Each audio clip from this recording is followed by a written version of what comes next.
नमस्कार, आदाब। मैं हूं आपके साथ जास्मिन शर्मा।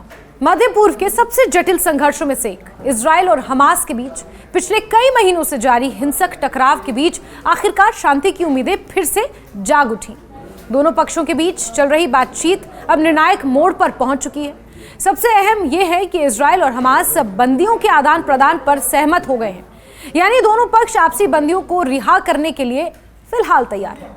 इस ऐतिहासिक प्रगति के पीछे अमेरिकी राष्ट्रपति डोनाल्ड ट्रंप की गहरी सक्रियता और कूटनीतिक दबदबा भी साफ दिख रहा है। उन्होंने इजरायली प्रधानमंत्री बेंजामिन नेतन्याहू से सीधे फोन पर बातचीत कर उन्हें सकारात्मक रहने की सलाह दी है और वार्ता को निर्णायक अंजाम तक पहुंचाने की कोशिशें तेज कर दी हैं। ये पूरा घटनाक्रम एक ऐसे समय में सामने आया है जब गाजा पट्टी में सैकड़ों परिवार युद्ध के दौरान बंधक बने अपने परिजनों के घर लौटने का इंतजार कर रहे हैं और वैश्विक स्तर पर इस संघर्ष को हल करने के लिए बड़ी शक्तियों की भूमिका को लेकर भी चर्चाएं तेज हो गई हैं। अमेरिकी राष्ट्रपति डोनाल्ड ट्रंप फिलहाल युद्ध विराम की ओर बढ़ते इस प्रयास में सबसे आगे दिख रहे हैं। उन्होंने बीते रोज बेंजामिन नेतन्याहू को फोन कर दोनों देशों के बीच शांति प्रस्ताव पर बातचीत को लेकर अपनी स्पष्ट प्रतिक्रिया भी दी है। दरअसल ट्रंप ने इस टेलीफोन संवाद के दौरान नेतन्याहू से सीधे कहा कि बंदियों की रिहाई से शुरू हो रही वार्ता दोनों देशों के लिए बड़ी जीत होगी। हालांकि बेंजामिन नेतन्याहू ने तब खुशी प्रकट करने से इनकार कर दिया और साफ तौर पर कहा कि हमास की प्रतिक्रिया अब तक सकारात्मक नहीं रही है और वो ट्रंप के 20 पॉइंट्स शांति प्रस्ताव को ठुकराने के मूड में नजर आ रहा है। फोन कॉल के दौरान ट्रंप और नेतन्याहू के बीच तीखी बहस भी देखने को मिली। मीडिया रिपोर्ट्स के अनुसार बेंजामिन नेतन्याहू की नकारात्मक सोच से ट्रंप नाराज हो गए और उन्होंने सीधे पूछा कि मुझे समझ नहीं आता, तुम हमेशा गलत ही क्यों सोचते हो। और यहीं से शुरू होता है जब ट्रंप ये कहते हैं कि why are you always negative. ये हमारी जीत है, इस बात को मान लो। ट्रंप का ये बयान भी सामने आया है कि उन्होंने बेंजामिन नेतन्याहू से साफ तौर पर कहा कि अब उनकी जीतने की बारी है और भले ही हालात अभी सामान्य ना हो, जल्द ही सब कुछ ठीक होगा। उनके साथ इजराइल का रिश्ता हमेशा ठीक रहेगा। फोन संवाद के बाद दोनों नेताओं ने संयुक्त बयान भी जारी किया है। इसमें स्पष्ट रूप से बताया गया है कि गाजा पट्टी में इजराइल के हवाई हमले रोक दिए गए हैं। हालांकि ये भी कहा गया है कि बेंजामिन नेतन्याहू अगले 3 घंटे के बाद फिर से हमले के आदेश दे सकते हैं अगर हालात बिगड़ते हैं। इससे साफ है कि वार्ता की स्थितियां बेहद नाजुक बनी हुई हैं और अंतिम समझौते के बिना तनाव कब बढ़ जाए इसकी कोई गारंटी नहीं है। इसी दौरान शांति वार्ता में अमेरिकी संबद्धता और ट्रंप की रणनीतिक सोच प्रमुखता से उभर भी रही है। ट्रंप ये मानते हैं कि उनका 20 पॉइंट शांति प्रस्ताव दोनों पक्षों के लिए फायदेमंद है और इसमें युद्ध को खत्म करने का स्पष्ट ब्लूप्रिंट भी है। इस प्रस्ताव के तहत पहले चरण में हमास इजरायली बंधकों को छोड़ देगा और इजराइल भी फिलिस्तीनी कैदियों की रिहाई करेगा। अगले चरणों में युद्ध विराम, मानवीय सहायता, अंतर्राष्ट्रीय पर्यवेक्षक और सबसे अहम गाजा में जीवन को सामान्य करने के लिए सहायता की बात शामिल है। मिस्र में चल रही ये बातचीत राजनीतिक और कूटनीतिक स्तर पर काफी महत्वपूर्ण मानी जा रही है। विश्व समुदाय की निगाहें इस बातचीत पर टिकी हैं क्योंकि गाजा के हालात न सिर्फ क्षेत्रीय बल्कि वैश्विक शांति के लिए भी चुनौती बन चुके हैं। ट्रंप के दावे पर सबकी निगाहें हैं। उन्होंने हमास को प्रस्ताव मानने के लिए रविवार शाम 6 बजे तक का अल्टीमेटम दिया था। हालांकि बेंजामिन नेतन्याहू समेत कई इजरायली नेता इस बात को लेकर अभी भी आशंकित हैं कि हमास वार्ता में आखिरकार किस हद तक आगे बढ़ेगा। गाजा युद्ध के संदर्भ में ये कहा जा सकता है कि बंदियों के आदान प्रदान पर सहमति युद्ध के तीव्रतम दौर से पहली सकारात्मक पहल है। बीते महीने में जब गाजा में हवाई हमले चरम पर थे तब सैकड़ों नागरिक बंधक बनाए गए थे और इसी तरह इजराइल के भीतर भी दर्जनों हमास लड़ाके हिरासत में थे। अब इजराइल और हमास के बीच इतनी बड़ी सहमति बनी है तो इससे न सिर्फ क्षेत्र में युद्ध विराम की संभावना बढ़ी है बल्कि युद्धग्रस्त परिवारों के लिए भी उम्मीद जागी है कि उनकी सामाजिक जिंदगी दोबारा पटरी पर लौट आएगी। शांति वार्ता में ट्रंप का रोल सिर्फ दबाव बनाने तक सीमित नहीं है बल्कि ये हर चरण में इजराइल सरकार से ठोस कदम उठाने को कह रहे हैं। उनके मुताबिक अब तुम्हारी जीतने की बारी है, अभी सब ठीक है, धीरे धीरे और बेहतर हो जाएगा, उसके पास कोई विकल्प नहीं है, मेरे साथ वो हमेशा ठीक रहेगा। ये बयान बताता है कि ट्रंप इजराइल को चीन, रूस जैसी बड़ी ताकतों के प्रत्यक्ष समर्थन के बिना भी अमेरिका का बैकअप देकर आगे बढ़ने की सलाह दे रहे हैं। इस बीच क्षेत्रीय स्तर पर बातचीत में मिस्र, कतर और संयुक्त राष्ट्र भी सक्रिय भूमिका निभा रहे हैं, लेकिन साफ तौर पर ट्रंप की व्यक्तिगत पकड़ और अमेरिकी नीति सर्वोपरि दिखती है। इजराइल की ओर से बंदियों की रिहाई के बाद अगला चरण गाजा में मानवीय सहायता पहुंचाने, अस्पतालों की सुविधा बहाल करने, स्कूल खोलने का हो सकता है। साथ ही दोनों पक्षों की सेना को एक सीमा रेखा की गारंटी देने की जरूरत भी होगी ताकि छोटे मोटे उल्लंघन भी बड़े संघर्ष में ना बदले। राजनीतिक विश्लेषकों की माने तो अगर ये शांति प्रस्ताव लागू होता है तो क्षेत्र में लंबे समय से चली आ रही हिंसा को रोकने का रास्ता खुल सकता है। हालांकि इतिहास गवाह है कि इजराइल और हमास के बीच वार्ता अक्सर आखिरी वक्त पर टूट जाती है, कभी कैदियों के मसले पर, कभी प्रस्ताव के किसी तर्क वितर्क पर।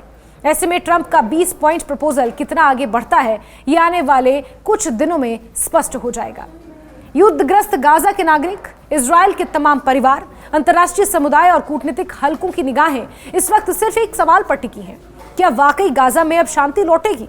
ट्रंप का विश्वास जताना हालांकि इस पूरी प्रक्रिया को लेकर उम्मीद जरूर जगाता है, लेकिन फाइनल सहमति तक डगर अभी जोखिमों से भरी है। इस घटनाक्रम पर नजर रखने वाली बात यह भी है कि अगर रविवार शाम 6 बजे तक हमास इस पूरी घटना पर नजर रखने वाली बात यह भी है कि अगर हमास ट्रंप के प्रस्ताव को मान जाता है पूरी तरह से, तो क्षेत्र में स्थायी युद्ध विराम की संभावना वास्तविक हो सकती है। अंत में ये कहा जा सकता है कि इजराइल और हमास के बीच चल रही शांति वार्ता राष्ट्रपति ट्रंप की पहल और नेतन्याहू से उनकी सीधी बातचीत नई उम्मीद और साथ ही चुनौती के दायरे में भी है। बंदियों की रिहाई का समझौता दोनों देशों के समाज और राजनीति में शांति की संभावनाओं को गहरा देता है। अब सबकी निगाहें मिस्र की धरती पर चल रही बातचीत और शनिवार शाम की टाइमलाइन पर टिकी हुई थी, जहां से इस ऐतिहासिक वार्ता के भविष्य का रास्ता तय होना था, लेकिन अभी तक कुछ ठोस निकलकर सामने नहीं आया है। इस प्रस्ताव के तहत पहले चरण में हमास इजरायली बंधकों को छोड़ देगा और इजरायल भी फिलिस्तीनी कैदियों की रिहाई करेगा। अगले चरणों में युद्ध विराम, मानवीय सहायता, अंतर्राष्ट्रीय पर्यवेक्षक और सबसे अहम गाजा में जीवन को सामान्य करने के लिए सहायता की बात शामिल है। मिस्र में चल रही ये बातचीत राजनीतिक और कूटनीतिक स्तर पर काफी महत्वपूर्ण मानी जा रही है। विश्व समुदाय की निगाहें इस बातचीत पर टिकी हैं क्योंकि गाजा के हालात न सिर्फ क्षेत्रीय बल्कि वैश्विक शांति के लिए भी चुनौती बन चुके हैं। ट्रंप के दावे पर सबकी निगाहें हैं। उन्होंने हमास को प्रस्ताव मानने के लिए रविवार शाम 6 बजे तक का अल्टीमेटम दिया था। हालांकि बेंजामिन नेतन्याहू समेत कई इजरायली नेता इस बात को लेकर अभी भी आशंकित हैं कि हमास वार्ता में आखिरकार किस हद तक आगे बढ़ेगा। गाजा युद्ध के संदर्भ में ये कहा जा सकता है कि बंदियों के आदान प्रदान पर सहमति युद्ध के तीव्रतम दौर से पहली सकारात्मक पहल है। बीते महीने में जब गाजा में हवाई हमले चरम पर थे, तब सैकड़ों नागरिक बंधक बनाए गए थे और इसी तरह इजराइल के भीतर भी दर्जनों हमास लड़ाके हिरासत में थे। अब इजराइल और हमास के बीच इतनी बड़ी सहमति बनी है तो इससे न सिर्फ क्षेत्र में युद्ध विराम की संभावना बढ़ी है, बल्कि युद्धग्रस्त परिवारों के लिए भी उम्मीद जागी है कि उनकी सामाजिक जिंदगी दोबारा पटरी पर लौट आएगी। शांति वार्ता में ट्रंप का रोल सिर्फ दबाव बनाने तक सीमित नहीं है, बल्कि ये हर चरण में इजराइल सरकार से ठोस कदम उठाने को कह रहे हैं। उनके मुताबिक अब तुम्हारी जीतने की बारी है, अभी सब ठीक है, धीरे धीरे और बेहतर हो जाएगा, उसके पास कोई विकल्प नहीं है, मेरे साथ वो हमेशा ठीक रहेगा। ये बयान बताता है कि ट्रंप इजराइल को चीन, रूस जैसी बड़ी ताकतों के प्रत्यक्ष समर्थन के बिना भी अमेरिका का बैकअप देकर आगे बढ़ने की सलाह दे रहे हैं। इस बीच क्षेत्रीय स्तर पर बातचीत में मिस्र, कतर और संयुक्त राष्ट्र भी सक्रिय भूमिका निभा रहे हैं, लेकिन साफ तौर पर ट्रंप की व्यक्तिगत पकड़ और अमेरिकी नीति सर्वोपरि दिखती है। इजराइल की ओर से बंदियों की रिहाई के बाद अगला चरण गाजा में मानवीय सहायता पहुंचाने, अस्पतालों की सुविधा बहाल करने, स्कूल खोलने का हो सकता है। साथ ही दोनों पक्षों की सेना को एक सीमा रेखा की गारंटी देने की जरूरत भी होगी ताकि छोटे मोटे उल्लंघन भी बड़े संघर्ष में ना बदले। राजनीतिक विश्लेषकों की माने तो अगर ये शांति प्रस्ताव लागू होता है तो क्षेत्र में लंबे समय से चली आ रही हिंसा को रोकने का रास्ता खुल सकता है। हालांकि इतिहास गवाह है कि इजराइल और हमास के बीच वार्ता अक्सर आखिरी वक्त पर टूट जाती है, कभी कैदियों के मसले पर, कभी प्रस्ताव के किसी तर्क वितर्क पर। ऐसे में ट्रंप का 20 पॉइंट प्रपोजल कितना आगे बढ़ता है ये आने वाले कुछ दिनों में स्पष्ट हो जाएगा। युद्धग्रस्त गाजा के नागरिक, इजराइल के तमाम परिवार, अंतर्राष्ट्रीय समुदाय और कूटनीतिक हलकों की निगाहें इस वक्त सिर्फ एक सवाल पर टिकी हैं, क्या वाकई गाजा में अब शांति लौटेगी?